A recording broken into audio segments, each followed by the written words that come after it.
forma se trabajaba el préstamo, jóvenes? ¿Cómo funciona eso del préstamo? Porque Inglaterra prestaba plata. San Martín, necesito llegar a Argentina. Perdón, San Martín decía, necesito llegar a Chile. Inglaterra, toma, te presto plata. Ahora necesito llegar al Perú. No te preocupes, toma, yo te presto plata. ¿Sin intereses? Ajá, muy bien, Danita, los intereses. Y en el caso del Perú, cuando no tenías cómo pagar los intereses, pues el contrato Grace, te voy dando un dato, el contrato Grace de la Reconstrucción Nacional decía que debíamos, en este caso, dar nuestras empresas nacionales por 66 años a Inglaterra. Dar toda nuestra materia prima por 66 años. Es algo que normalmente es algo un poco fuera de lo común, ¿no? Pero era parte de en su momento. Pero bien, lo que a nosotros nos cruje hoy es hablar acerca de lo que es la corriente libertadora del norte. Nosotros ya hemos visto a San Martín por el lado sur llegar en 1821 al Perú, declarar la independencia, pero nosotros sabemos que el Perú no estaba libre todavía, ¿no? En el Perú todavía habían españoles en la parte andina de nuestro país. Otro dato, ¿no? Recordemos que mientras San Martín se estableció en el Perú, él fundamentó el famoso protectorado. ¿Alguien sabe qué cosa es el protectorado del Perú? ¿O qué era el protectorado? ¿Alguien tiene una idea? Que era como defendía al país, como un presidente, pero no ejercía esos cargos. Exactamente, señorita Marcilla. No ejercía el cargo de presidente, solamente ejercía el cargo de protector. Y el cargo de protector, pues, se puede erradicar o decir de esta forma, que era un hombre que cuidaba al país mientras tanto. Mientras tanto, San Martín estaba en el Perú. Él logró, en este caso, establecer la libertad de imprenta, ¿ok? La libertad de comercio. Él también va a elegir el himno nacional. ¿Y alguien se acuerda aquí quiénes fueron los que crearon el himno nacional del Perú? ¿Alguien se acuerda? Como buenos peruanos deben saber quién creó su himno. Sin googlear, no sean vivos, ¿ah? ¿Quiénes crearon el himno nacional del Perú? Ya están googleando. Se quedan callados de que ya Fue están... primero la música y luego la letra. Claro. Profesor, ¿quién es José Bernardo Alcedo? Muy bien, el hombre que le puso la música al himno del Perú. ¿Y quién le puso la letra? Danita, ¿te acuerdas? No me acuerdo. Y Lian ya dijo quién había puesto la música. ¿Quién puso la letra ahora? Algo de Ugarte era, profe, creo, ¿no? El señor José de la Torre Ugarte. Tenemos esos datos, por favor. La próxima clase vamos a llevar el tema de himnología. Vamos a estudiar el himno del Perú, ¿ya? Porque el himno del Perú ha sufrido unos procesos y cambios. ¿Y quién la cantó por primera vez en el Congreso peruano? Facilito. Rosa Merino, Rosa, ¿no? Luego de eso también se va a crear la primera Biblioteca Nacional del Perú. Ya nunca te olvides, al mando del Protectorado de San Martín se crea la primera biblioteca. Y el primer director de esa biblioteca se llamó Mariano José de Arce. ¿Ok? Ese hombre va a ser el director de la biblioteca. Se va a prohibir la exportación de metales preciosos a España. Ya se va a cortar toda relación con España. Se expulsa a los españoles, literalmente con todos sus bienes. Se va a crear, por primera vez, la Guardia Cívica, ¿ok? Que es prácticamente una guardia especializada contra revoluciones, ¿ok? Y después, el último trabajo que hizo San Martín fue fundar la Escuela de Varones, ya la Escuela de Varones, con métodos pedagógicos traídos desde Europa. Se va a crear los primeros colegios, por decirlo así. Y para ese tiempo, pues también recordemos que San Martín no era tonto. San Martín se había dado cuenta que los españoles aún estaban en la parte andina. ¿Y qué es lo que va a hacer San Martín? Muy bien, no puedo solo. Y cuando no puedes hacer las cosas solo, ¿qué haces? Pides ayuda, ¿no? Entonces, ahí empieza la famosa entrevista en Guayaquil. ¿Alguien sabe por qué la bandera de Ecuador, de Ecuador, Colombia y Venezuela son iguales? ¿Alguien tiene una idea? Si te has dado Porque cuenta. primero estaban juntos y luego se separaron. Muy bien, Danita, excelente. ¿No le quedaban banderas? Voy a hablar así. Bueno, sí, en este caso recordemos que Bolívar tenía una influencia napoleónica, no te olvides de esto, hijo. Bolívar, en su tiempo de juventud, él viajó a Europa, ¿ya? Y ahí empezó a meterse mucho en la idea de la independencia, en la idea de la libertad, en la idea de imperialismo. Dime, Danita, te escucho. Está diciendo San Martín y luego Bolívar. Perdón, Gira, discúlpame, se me va.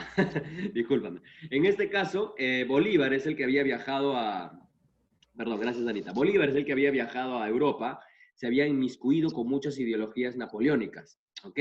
Luego Bolívar llega aquí a América Latina pues con esa idea de independizar, ¿no? Y sabemos que él va a Caracas, va a Bogotá y luego va a Quito. ¿Cuál era la idea o el objetivo de Bolívar así de forma genérica? ¿Cuál era su objetivo? Juntar Ecuador, Colombia y Venezuela. Exactamente. ¿Cómo iba a llamar a esa gran confederación o a ese gran grupo? ¿Cómo se llamaría? ¿Cómo lo denominaría él y cómo se conocería incluso hasta el día de hoy? Se llamaría la Gran Bretaña. Colombia, La Gran Colombia. Exacto. La Gran Colombia se llamaría, pero su objetivo no solamente era que en este caso Venezuela, Colombia y Ecuador sean uno solo. Él quería que inclusive Perú y Bolivia. Y recordemos que el territorio boliviano antes era perteneciente al Perú, ¿ya? A Bolivia se le conocía como el Alto Perú y le pertenecía pues, literalmente a nuestro territorio. Pero cuando Bolívar llega inclusive a independizar el sector de Bolivia, ya en este caso Bolivia también pues ya en honor al señor Bolívar se independiza y se hace un territorio o un país nuevo. ¿Okay? Luego, en la entrevista en Guayaquil, se reúne en San Martín con Bolívar, ¿no? San Martín le pide ayuda a Bolívar para poder expulsar a los españoles, pero tampoco había plata, ya no había dinero.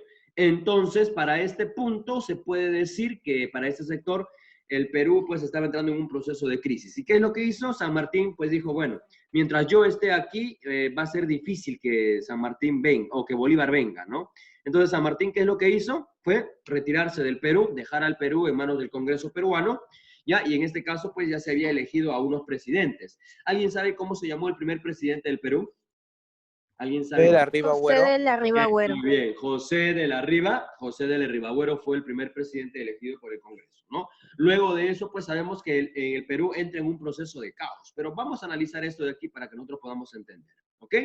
Tenemos en el mapa, ¿no? Tenemos aquí en el mapa nosotros el conjunto de cómo fue las corrientes libertadoras, ¿no? Por el lado sur y también tenemos por el lado norte. En este caso sabemos que el Perú era el centro y corona y corazón también, por decirlo así, de la corona española. Entonces, para este punto, pues San Martín no va a poder con los españoles, estamos en la sierra peruana, se reúne con Bolívar y empieza el proceso de un llamamiento a lo que es, en este caso, la dictadura, ¿no?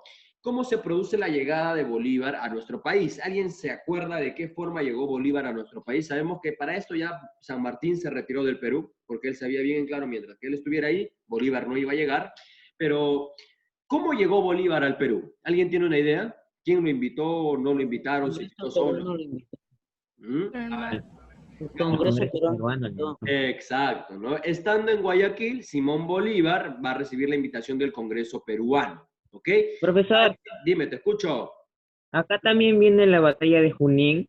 Ajá, eso vamos a ver ahorita, vamos a ver, porque aún todavía los españoles estaban en el sector de Ayacucho y en el sector de Junín. Entonces, cuando el Congreso ve que, en este caso, había un problema político también. ¿Cuál era el problema político? Que habían dos presidentes. Por un lado teníamos al señor José de la Riva Agüero y por el otro lado teníamos al señor Torretagle. Entonces, habían dos presidentes que se peleaban y entonces el Perú estaba en un conflicto político. Ya, para eso mejor, ya, por un lado, otro por el otro lado, ya saben quién, vamos a llamar a Bolívar de una vez. Y llamaron y el Congreso peruano, ¿ok? Y el Congreso le hace la invitación para que ayudase al Perú a liberarse, en este caso, de los españoles para siempre, ¿no? Y la invitación fue hecha por José Faustino Sánchez Carrión y el señor José Joaquín Olmedo, ¿ok? No se olviden de esto. ¿Quién inventó a Bolívar? El Congreso peruano. Pero bien, ¿qué problemas había en el Perú mientras eso? Lo que ya habíamos dicho, ¿no? Había una pugna por el poder, ¿ok? Había una pugna por el poder. Riva Agüero gobernaba desde Trujillo y Torretagle gobernaba en Lima. Entonces, habían dos presidentes.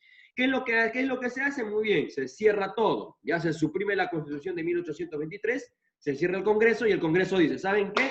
Vamos a darle todo el poder a Bolívar. Bolívar, ¿sabes qué? Tú vas a ser el dictador del Perú. Es la primera vez que en un estado se nombra a un dictador, ¿ya? Normalmente los dictadores se imponen ellos mismos, pero no, esta vez, en este punto, se puso al dictador, al señor Simón Bolívar, ¿no? Se le puso a él como el dictador del Perú. Y para ese tiempo, pues ya el Perú estaba entrando en un proceso ya más de aire independentista, por decirlo de esa forma. ¿Y cuáles son las batallas que nos libraron de los españoles? Pues aquí las tenemos, ¿no? Una, ya, aquí tenemos una de ellas, que es la batalla de Junín, que se libró el 6 de agosto, si no me equivoco, no, el 6 de agosto, claro, el 6 de agosto de 1824. Ya recordemos esta fecha. Esa es la fecha verdadera de independencia, ¿ok? La batalla sin humo, se le dice la batalla sin humo porque para esta fecha, por decirlo así, para este tiempo, los españoles no ofrecieron mucha resistencia, ¿ok? Y aquí aparecen pues también los hombres vestidos con esa normativa que hasta el día de hoy en el Palacio de Gobierno la vemos, ¿no? Los hombres de Junín, los húsares de Junín. Luego, pues en este caso, para el 9 de diciembre de este mismo año, también se firma la capitulación de Ayacucho, ¿no? Esta capitulación de Ayacucho es bien rara, es muy, muy rara.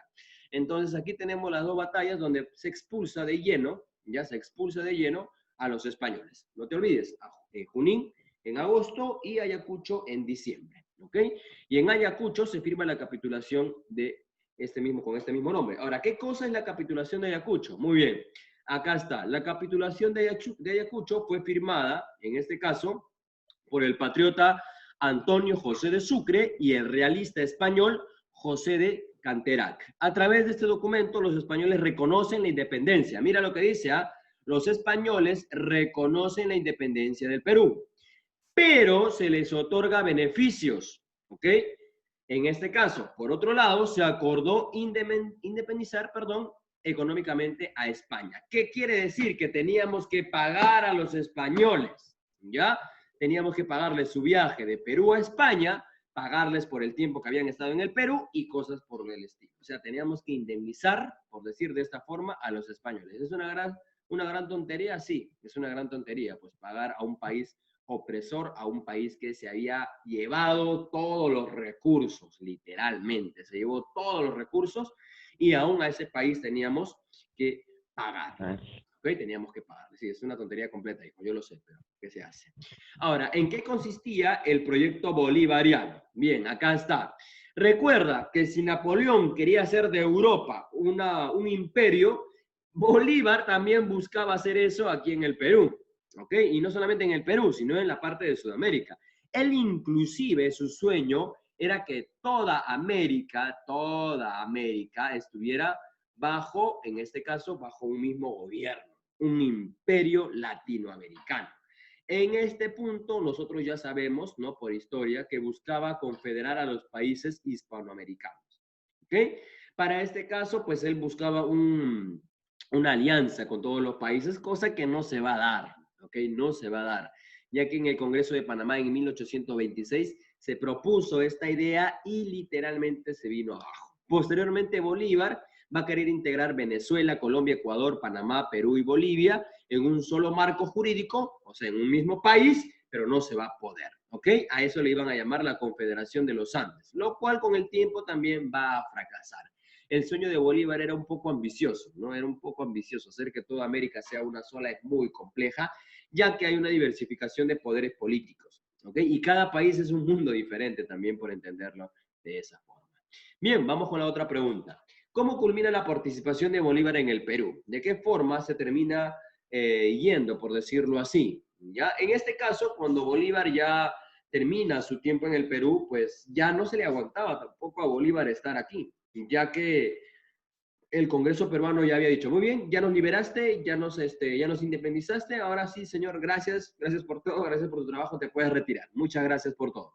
En este caso, frente a la oposición de muchos sectores y al escuchar inclusive los sueños de Bolívar de querer hacer una América única, más o menos el Congreso y los partidos políticos del Perú pues no estaban tan de acuerdo. ¿Okay? Los movimientos políticos no estaban tan de acuerdo. Y para eso, pues, cuando Bolívar se va, deja al señor Andrés de Santa Cruz en el poder y se retira en el año 1826 del Perú, ¿no? Él se retira porque la política peruana ya no era aceptable tener a un dictador, sino que ya se buscaba, en este caso, una independencia y una democracia, por decirlo de esa forma. Ahora, ¿cómo culmina todo este proceso? Pues la búsqueda de poderes de concentración de parte de Bolívar y las ambiciones e intereses de las élites criollas de cada región fueron las trabas que impiden la integración política de América Latina. ¿Ok? Como ya te vine diciendo, cada país es un mundo diferente y pues para unificar a todos bajo un solo régimen es muy complicado. Ya es muy complicado. Y así que cada país pues empezó a buscar sus intereses propios, ¿no? Y con ello fracasa el sueño de Bolívar de querer hacer una sola confederación. Profesor. Pues esto va a llevar a su retiro posteriormente. Danita, te escucho. ¿Bolívar tenía la autoridad para dejar a alguien a su cargo? Porque el gobierno peruano lo había llamado. ¿Podía hacer eso? Sí, él sí tenía en ese tiempo, antes de que él fuera, pues, antes que él mismo se viera como un ser que ya no iba a aportar nada al Perú, él tenía derechos todavía como dictador de poder entregar a un presidente. Y antes de retirarse, pues lógicamente no es que el hecho de que, mira, ¿sabes que yo te pongo a esta persona ya? No. En este caso, Bolívar va a consultar también al Congreso, ¿ya? O al disque Congreso, porque no había ni Congreso en ese tiempo, pero a los disques líderes de ese momento, y dejar de acuerdo al señor Andrés de Santa Cruz. Cosa que no duró mucho tampoco, hija. No duró mucho el gobierno del señor Andrés de Santa Cruz hasta que él también se retiró y empieza un nuevo proceso gubernamental. A ese nuevo proceso gubernamental del Perú, nosotros lo vamos a conocer como el proceso, en este caso, de las bases de la República, ¿ya? A partir de aquí, hijo, a partir de este punto, ya nace el proceso de la República del Perú. Ya, la próxima clase ya vamos a ver qué es lo que se estableció, cómo estaba el territorio peruano. Vamos a ver cómo vivía la sociedad peruana en ese tiempo. Hoy hemos visto el aspecto militar, el aspecto más destacado en los fundamentos políticos, militares y en este caso sacramentales. En este punto también no nos olvidemos recordar a ciertos personajes que participaron de este gran proceso de independencia, ¿no? Por ejemplo, tenemos a María Parado de Bellido, ¿no? Que con una frase muy interesante que dijo: yo estoy aquí para informarles a ustedes, sino para sacrificarme, por la causa de la libertad. Una mujer que se entregó íntegramente por la independencia del Perú.